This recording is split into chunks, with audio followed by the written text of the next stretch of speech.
The Earnestly Speaking podcast is a show that is founded on free-flowing conversation and may at times venture into mature subjects. Listener discretion is advised.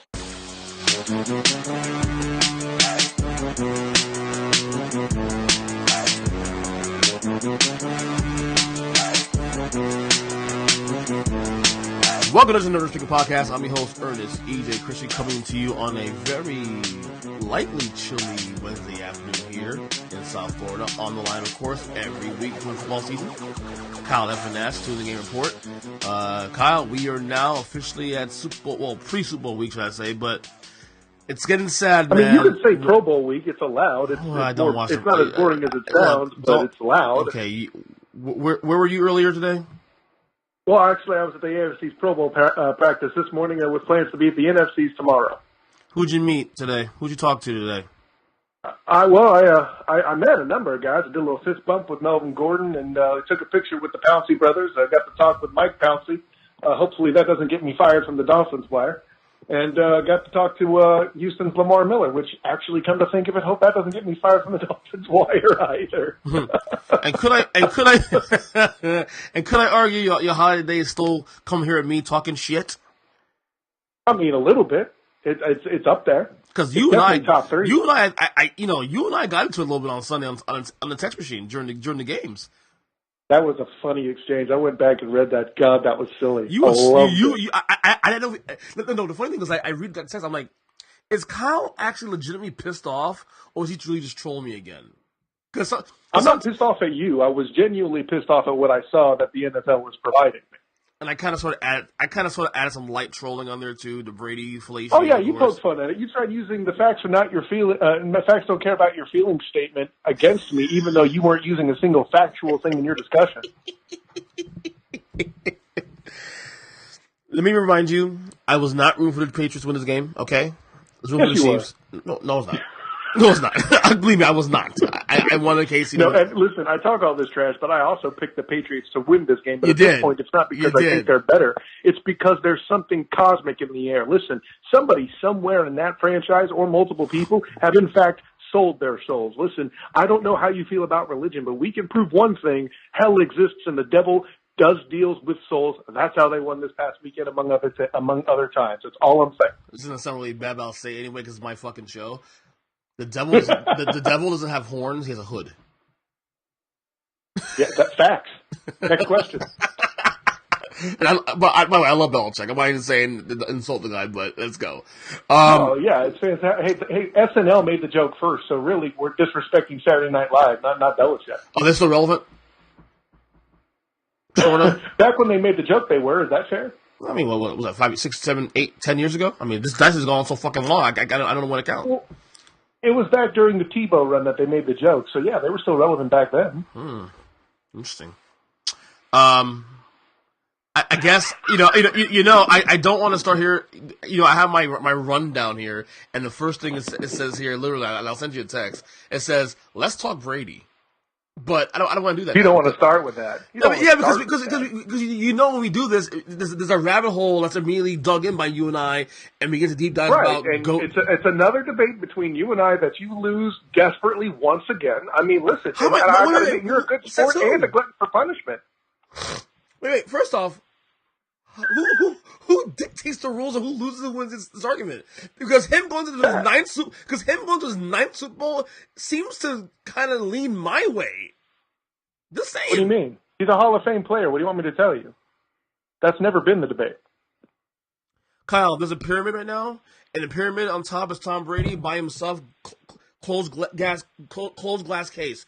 The new argument right now. That's about the dumbest thing I've ever heard. The new argument now, and you know what? Fuck, I'm just gonna dive right into it. Fuck it. I know you know me, my glutton punishment. This is your own fault, by the way. I know that. To get you to go with the Saints game first, but you just wouldn't have it. Kyle, the new argument now, as of today, as of Sunday night, is who's the best quarterback of all time after Tom Brady? Don't you dare give him Freddie Mercury status. You know football, knowing SOB. Stick to basketball. That's why I said really that. What you're doing. And actually, you ain't that good at basketball lately either, it would come to pass. Got it. I'll be honest with you. This is the first year, probably in, I would say, since middle school, where I'm actually like not plugged in like NBA. Like I don't feel plugged in the NBA season right now. I know what's going on. I know who's in first place. Standings. The Heat is kind of like in limbo, but not like plugged in. It was a great NFL season this year. Listen, regardless of the travesty that was this past weekend and all the awful calls made, it was a great NFL season. Let me say one thing real quick though, and you and I know for a fact we're gonna see eye on this thing. And Brady had his moments. I mean, look, he could have lost the game in the end if was it D Ford his name? D Ford or D? Correct, very good. Right, if he doesn't go offsides, that game's over. Kansas City's in Super Bowl. We're not having this conversation. He didn't go offsides. He lined up in the neutral zone. Right, it's even more embarrassing. Right. So, but enough is not being told or said about that Patriots offensive line. 94 plays. Absolutely. 94 plays. He got touched 3 times. Not sacked. He didn't get touched more than 3 times. Well, okay. Here's the misnomer with that, my friend. It's at least 4 because one of the times he was touched was called a penalty when it wasn't, so it didn't make the stat book. Okay. I'm in the pocket. You fucker. But the O-line has been playing so well the last. Not just, they really have. Not just Sunday, but the last couple games. We all left them for dead when Nate Solder left, and the Giants were supposed to dominate the East. Well, we saw how that went. Yeah, let's stop that. My real team, by the way, for the record. Go ahead. What, the Patriots? Oh God, here we go. Man, but look, it is what it is. The Pats, the game plan was simple.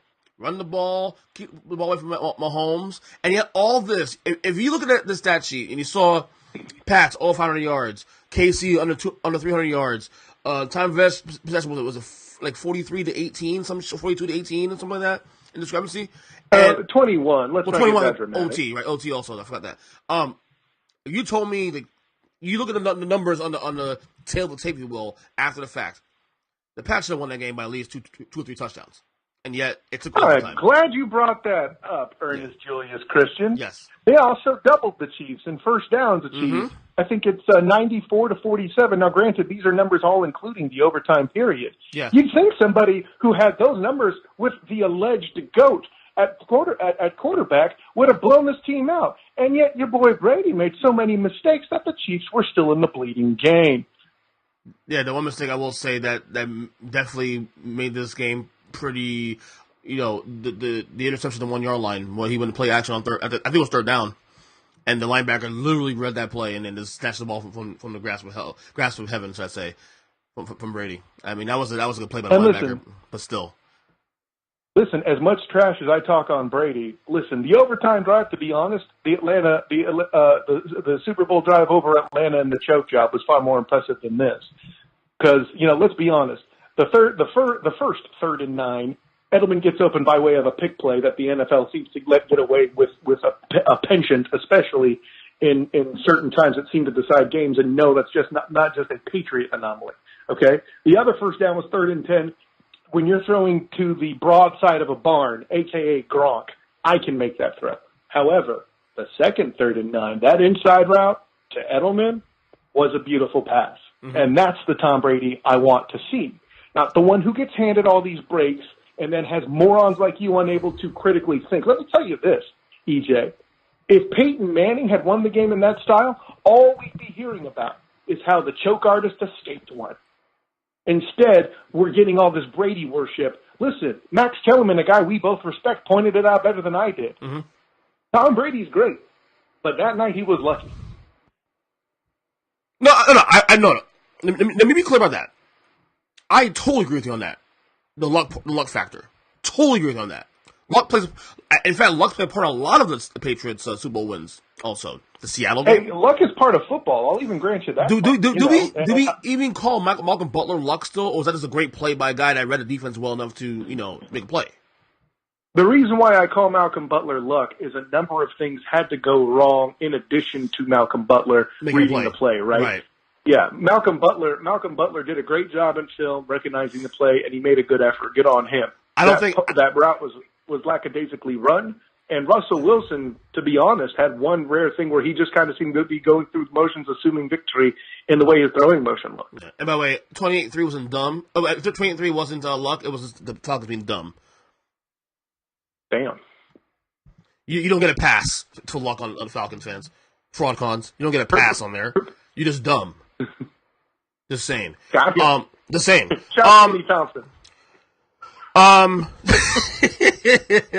The referees in this game.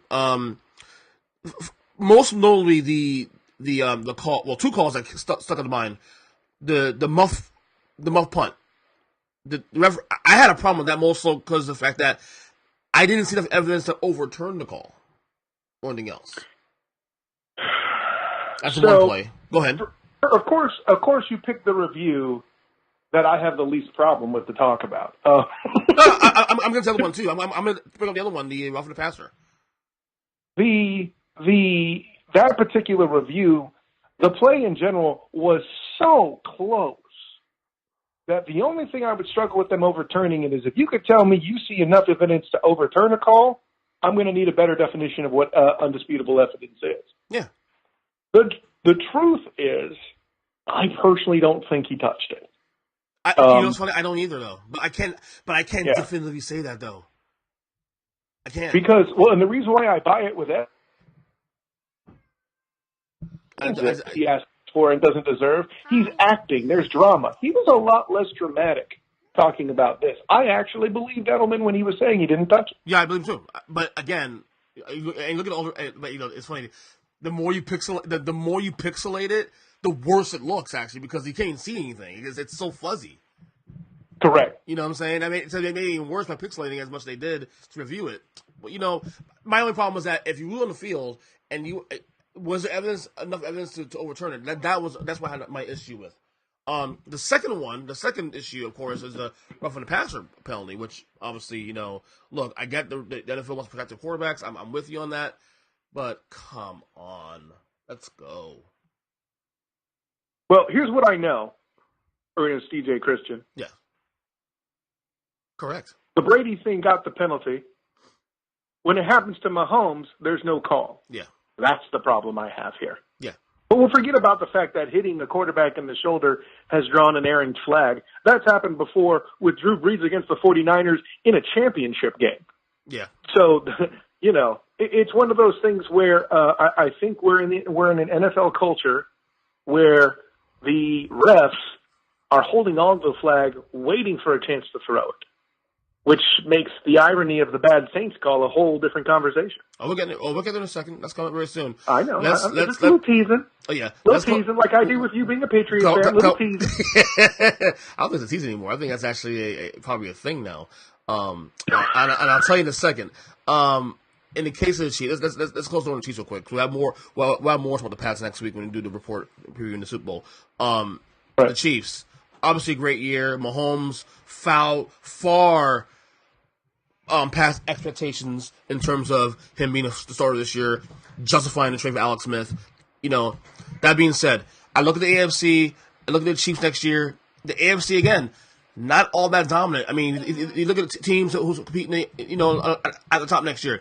The Pats, you assume, will be around here, assuming Belichick does not leave, of course, all that. The Pats will be here in the conversation again next year. I look at Indy and KC. There's no reason to think that the Chiefs can at least get back to this spot next year, right? Well, I mean, let's not leave out the Texans while we're at it. I saw an awful lot of Longhorns on that practice field today. That being the emblem for the Texans, in case you couldn't pick that up. Moreover, I think the Chargers, listen, the AFC West is the Phillip Rivers retirement away from being the new AFC East. That one team, it'll be a matter of time before KC starts getting bitched at, that they have an easier schedule with the West being what it is. Because once Rivers retires, what's the quarterback That's a great point. In San Diego? That's a great point. That's a great point because obviously, look at the West. Chargers might be still be good next year, but again, we discussed this last week on the show. This was the last chance for Rivers to really get to the spot, get to the Super Bowl, and obviously the team blew it. So I don't see it happening. That was a coaching fail, by the way. Of course, yeah. Look, especially the defense. You don't really you give Tom Brady the same formation. Really, come on. The Oakland Raiders are gutting their roster, gutting it. Literally, worst team in the league, gutting. The Broncos where the fuck are the Broncos right now? We don't know. So the Chiefs right now have a guaranteed 5 to 6 wins a year right now. I mean, assuming I still don't know how Von Miller actually practices with his glasses on the field. That makes true. me uncomfortable just watching it. Yeah. Anyway. Yeah.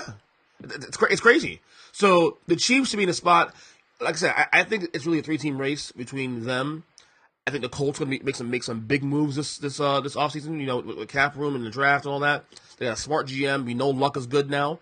And, of course, the Pats are still the Pats. I mean, at least for another year. I mean, the Pats are year-to-year good until Brady and Belichick decide to just hang it up. The AFC's wide open. So I think the Chiefs will be back in the spot next year. I agree with you. The only thing that's looking shaky is our universal prediction of Belichick's season, this season being the last one. We're looking shaky right now, boss. I got to tell you. Yeah. Okay. So maybe he pushes it next year. Then I think again, this is all year to year. At some point, that still means we were wrong. Right. I mean, it's a fact. Oh, we're still wrong. But you know, just like you with your Brady goat speech, you're still wrong. It's the same thing. Yeah. But let me ask you this though: what if the Pats lost on Sunday? Does Belichick retire? I mean, does a coin flip literally dictate Bill Belichick's tenure year to year? I mean, that's. Well, it's interesting you bring that up. You know someone who got fired based on something now, right? You know, D Ford lining up in the neutral zone got Don Sutton fired. Oh. The DC of Kansas City. Well, that was a cherry on top of a bad year for that defense. Agreed. You know, do you understand? Like that defensive line is so dominant. They led in sacks, but were still the worst defense. Yep. But they had an anomaly where the longest drives they allowed were longer than 100 yards because the DBs would still give stuff up after the defense got sacked. Right. All right. Let's go to the Rams and the Saints recap here. Rams advanced to the Super Bowl as well, NFC champs. Now you and I both picked the Rams to win this game, so there's no surprise in the result based on what we professed about all listeners here on this podcast last week. The way it played out, though, man. I mean, this game was insane. And let me start here first with the Saints because I think I still think the Saints are actually more intriguing right now post game than the Rams are going forward to the Super Bowl. This is probably Drew Brees' last chance to get to the Super Bowl, and I say this for one reason. We talk about the AFC and Mahomes and the fact that the Chiefs have an easier path to get to the conference championship next year due to the so many question marks in the conference in the AFC, whereas in the NFC, it's just stacked. Even the middle teams, even the quote unquote bad teams, could steal games from you now. Well, just look at the divisions, bud. Yeah. I mean, you know, KC is the one team in the AFC West who's on the upswing, right? Whereas in the NFC South, the Saints are the one team that appear to be on the downswing. Especially if with this decline of Breeze that you're talking about, which, you know, I have the likes of which I haven't seen be that obvious since Brett Favre got crushed in that Steeler game as a Viking, right? Yeah. We all know the one where, like, you know, here came Joe Webb to finish out the season. That's how we knew, you know. But his numbers are down, and he's had enough support to where he could still lead a good attack. But who's next in that line? You know. Meanwhile, the Falcons will bounce back because they'll be back from injuries in a lot of places. Bruce Arians is in Tampa. They're going to be more dangerous. The Panthers are always relatively dangerous. I mean, dudes. The Saints are in big. You say interesting, I say in trouble. I say they're not interesting. I say they're a tragedy upcoming. Yes, because of how it played out, too. He will. Because how it played out also, too. And look, they make something good. And I think that is, I mean, the division obviously is obviously highlighted because you play those teams twice a year. But the entire conference, dude, the entire conference. I like Phil Rivers last week we discussed about chances against the Super Bowl. Breeze has a ring. We get that. But he'll be 40 next year when the season kicks off. I think, like Rivers, this was his best chance. And the NFC is even harder because even the bad teams, even the Giants will steal a game here and there. Even the Niners, Niners will go back next year. Garoppolo. There's too much parity in the NFC right now going to next year that nothing's guaranteed anymore. You know, I'm not inclined to agree with that like I used to, though. I mean, you got to think about that a little bit, my dude. The AFC South just got a shot of steroids with Deshaun Watson and Andrew Luck staying healthy. They look great.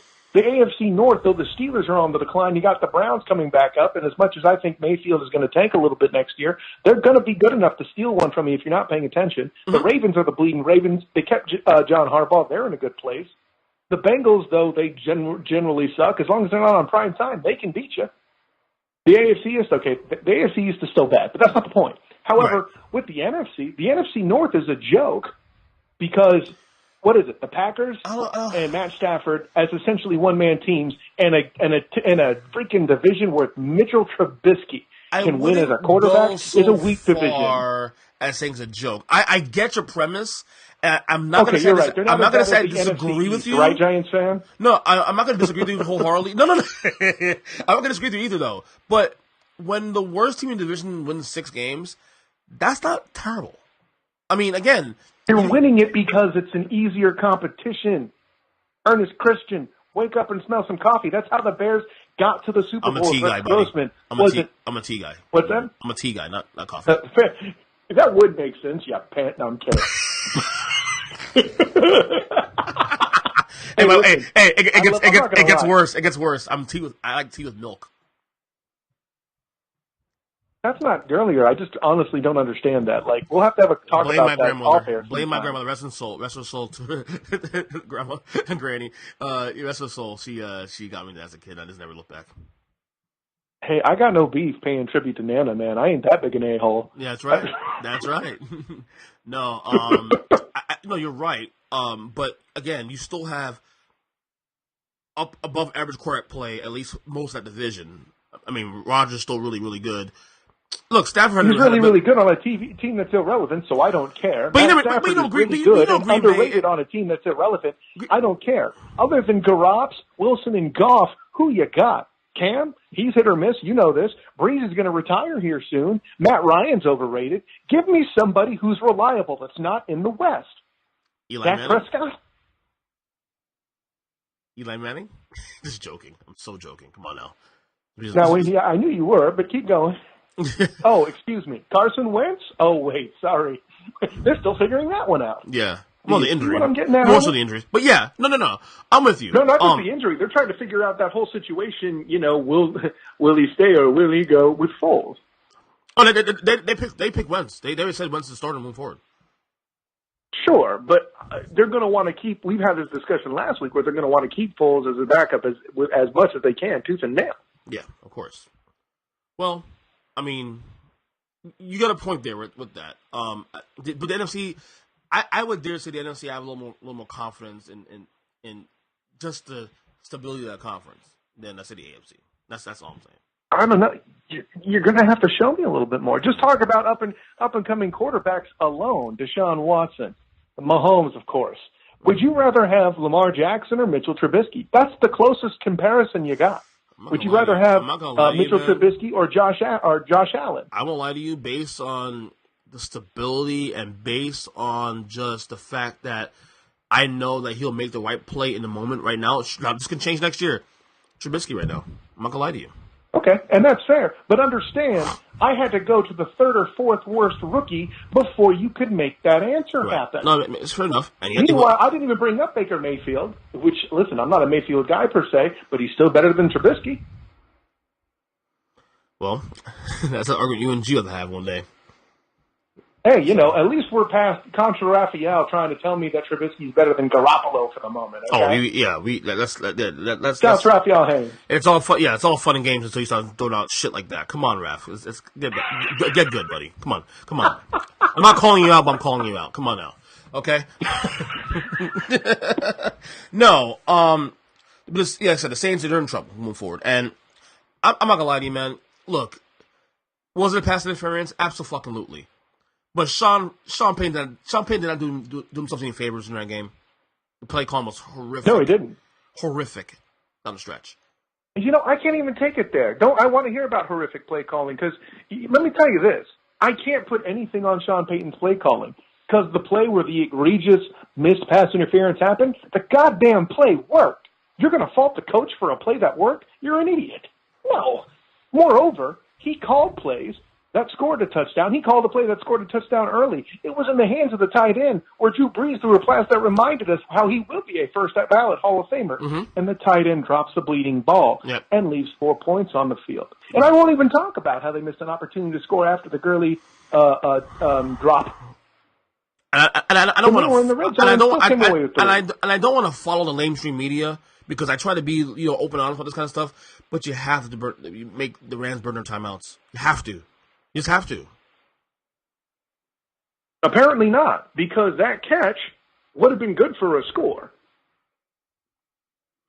Listen, I don't mind a call against the grain to surprise somebody because it worked. You're looking across the field from Sean McVay and Wade Phillips. You have got to trick these guys. They know what the right move is, and they're going to plan for it. The only way you can fool them sometimes is to go against the grain, and damn it, it worked. Don't come at me with I guess ignorant. Mm-hmm. Go ahead. No, I guess this really does fit the Champagne playbook, though. He is very gadgety, very, ballsy in the way he calls games. So I shouldn't be too pissed about that because this is what he does all the time. Bingo. He's how do you win the Super Bowl? And to use my same point against me, how do you win the Super Bowl? With an onside kick that actually didn't work. A Colt had to drop that ball that hit him in the chest for the Saints to recover that. That's right. Okay? That's right. This is the same guy that drafted Reggie Bush, and for the first half of his rookie season, got tons of yards doing what? Faking to Reggie Bush. Mm-hmm. We'll touch more on the Rams next week, but real quick, I'm concerned about Todd Gurley. I think he's still hurt. He might be. I can't rule it out, but they got C.J. Anderson. I'm fine with that. He's already won a Super Bowl. C.J. Ironhead Anderson. Nice. Is it right? I mean, I love it. I miss Craig Hayward now. Is that Craig Hayward's son? No, seriously, though. But, I mean, look, I was very impressed with Jared Goff. I knew Goff had a good game, too. If you saw the numbers of Goff's first 2 games at the Superdome in his career, he has really, really good numbers against the Saints in the Superdome.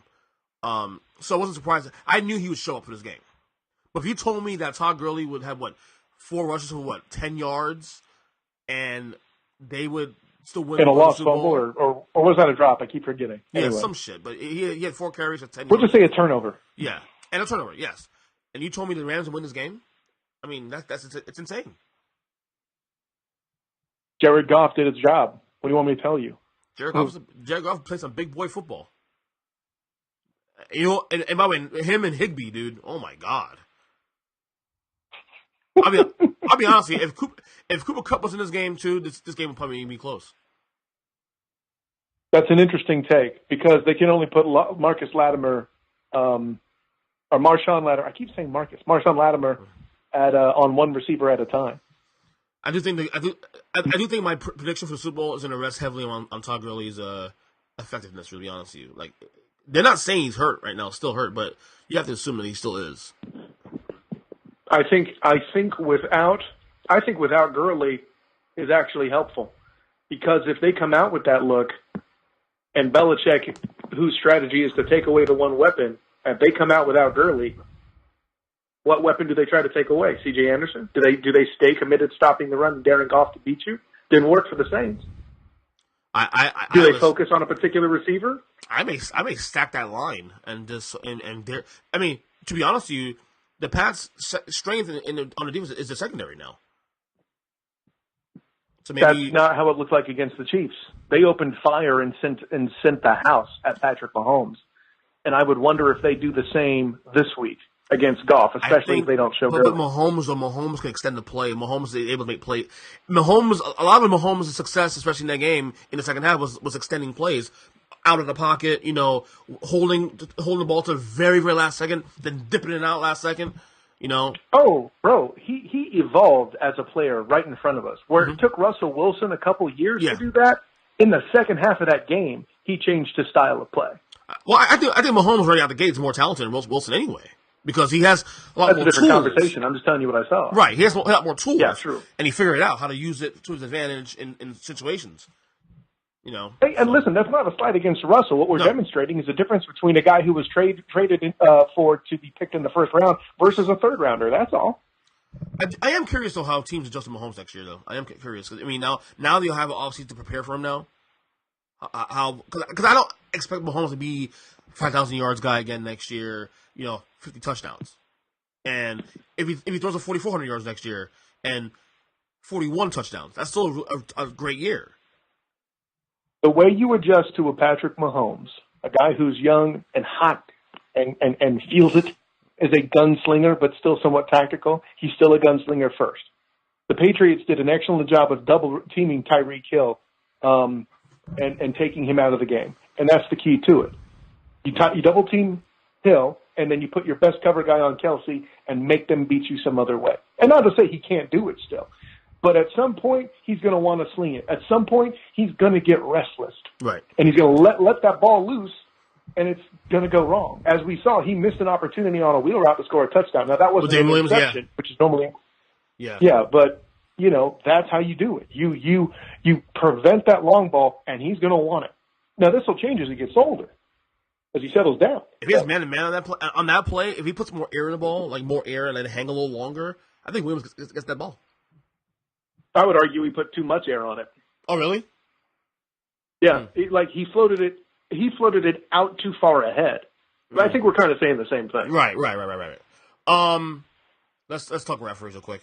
I'm sick of hearing about the referees this week in these games, but you got to bring it up in the show now. Look, the Saints have already pissed off about what happened, but again, they still have to fault themselves to lose this game. You have a 13-0 lead in the first half, a 10-point lead going to the fourth quarter, and have the ball down inside the red zone late. This is on the Saints. Look, the Saints have already pissed off, but the more and more I hear about this shit, they come off like sore losers here. Sean Payton, Michael Thomas, all the comments after the game, they sound like fucking sore losers. I'm sorry. Well, I mean, the stuff you've seen from on that was alleged by Ian Rappaport, how Sean Payton's trying to go after the officials after the game, allegedly. Yeah, it's like I get it. We're not gonna Michael Thomas play back the game. We're not playing back the fucking game. Stop it, okay? It's not gonna happen. And by the way, while we're on this real quick, stop talking about changing overtime. Overtime's not the goddamn problem. I did want to ask you that. I'm so glad you brought it up because I'm going to ask you that right next. You wouldn't touch the overtime rule at all? Hell no. This college overtime bullshit is bullshit. You can quote me on that. And I said it twice on your show because I know you love how much I curse. Yeah. Or how much I don't. Or you like it when I curse on your show. I don't know what your fetish is there, but something about me cursing you did. Okay? But that bullshit was bullshit. No, I don't want to hear about you in the college overtime. It's dumb. It's always been dumb. I don't know not if football. Right. That's a pass, Kelly, with a line. What's that? I'm not entirely certain that the college rule is actually what I want anyway. But look, I'm okay with the. Okay, so the rule is, obviously, if you get the ball first overtime, you win the coin flip, you get the ball, you score first, you win. I'm okay with that in the regular season because I understand the idea of not wanting to have games, milk into the prime time schedule, if you will, on NBC or CBS or Fox, whatever. But I don't like that rule for the playoffs. I do think both teams should have the opportunity to touch the ball in the playoffs. I mean, this is that's something ridiculous.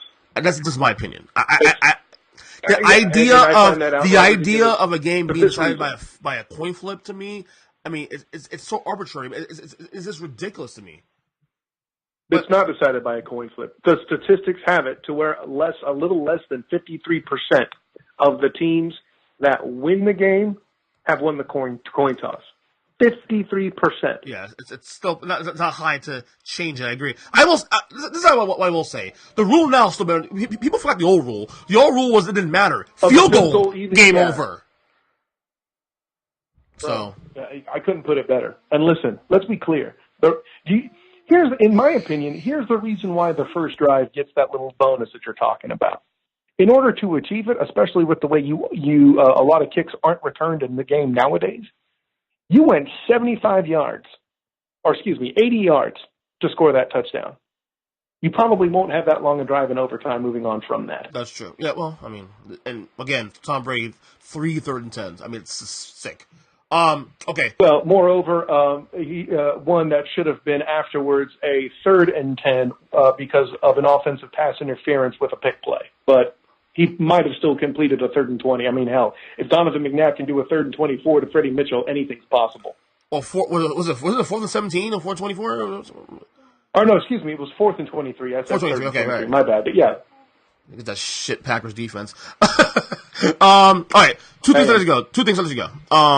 Number one, your early feeling of the Super Bowl. Does that be a prediction? Just your early forecast right now on the game. How you feeling?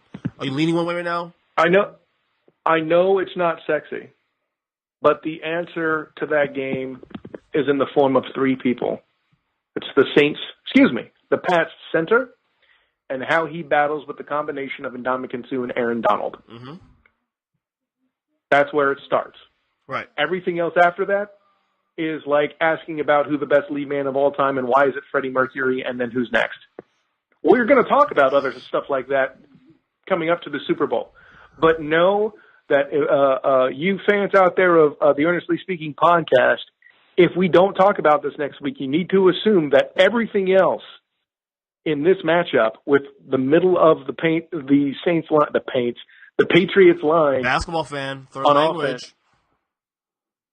What's that? Basketball fan, third language, the paint. Yeah, exactly.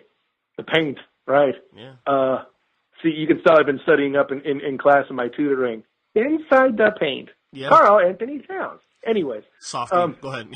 The Patriots inside interior offensive line and their ability to stop Ndamukong Suh and Aaron Donald is a difference. Everything else after that is going to be fun discussion. But if Suh and Donald are allowed to wreak havoc, say similar to, I don't know, let's name a random pairing, Justin Tuck and Michael Strahan, or perhaps I'm blushing. Osi Umenyiora and Michael Strahan. And Kavika Mitchell. Justin Tuck. And Kavika Mitchell, who went to my high school, by the way. Oh, really? Nice. Yeah. Nice. I actually went to middle school with him as well. So. Interesting. Yeah, and the Eagles, even the Eagles last year too. Their line last year against Brady. You know. I mean, well, that wasn't that happened, but more towards the end of the game. Right. I think they were, but no, like the Giants up front were just nonstop. From the way to go. First play of the game, they got some. First possession for the Pats, they got some.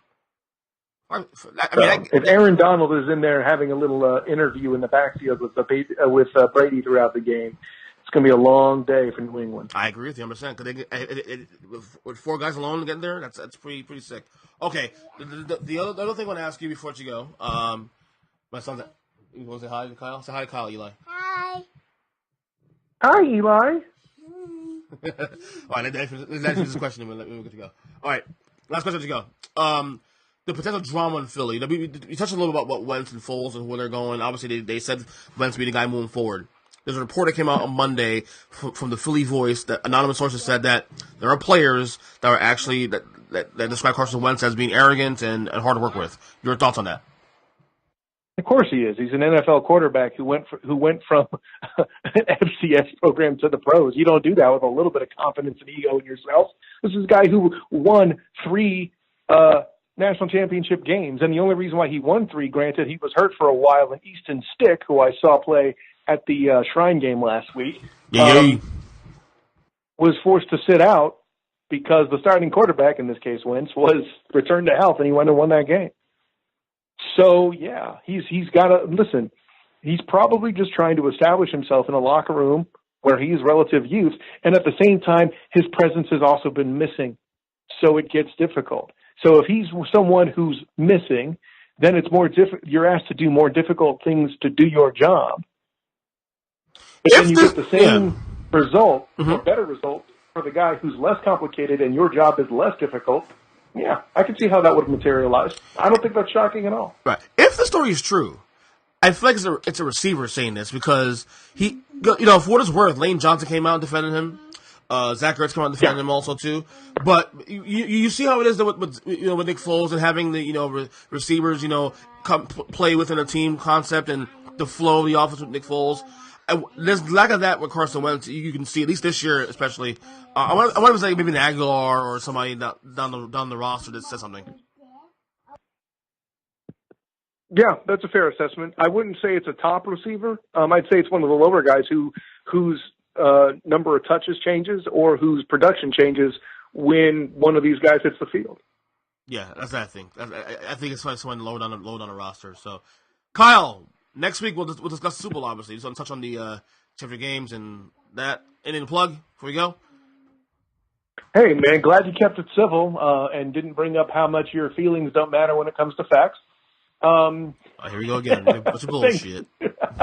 Hey, listen, we talked all this trash, and like we went silly. You even invaded the Student of the Game Facebook page, which is the Student of the Game on Facebook. Yes. And it was still a lot of fun. But you listen, man, you got to lose the Brady gifts. That's a little crazy. Like that's the reason why Lauren thinks your marriage is threatened right now with the Tom Brady gifts. I'm just saying. That's true. Anyways, you can find me, Kyle Nash. I am the Student of the Game. Find me on Twitter at the SOTG. Find me on Instagram on the same at the SOTG. Find me on Facebook where EJ will inevitably pollute it with Tom Brady gifts. The Student of the Game on Facebook. Right. Check out my writings on sportsmediapass.com. There'll be some stuff up from the Pro Bowl practice I attended today and will be attending tomorrow. And check out the Dolphins Wire of USA Today where you find all my Dolphins-related stuff going up. Man, good one today. Until next time, Class dismissed.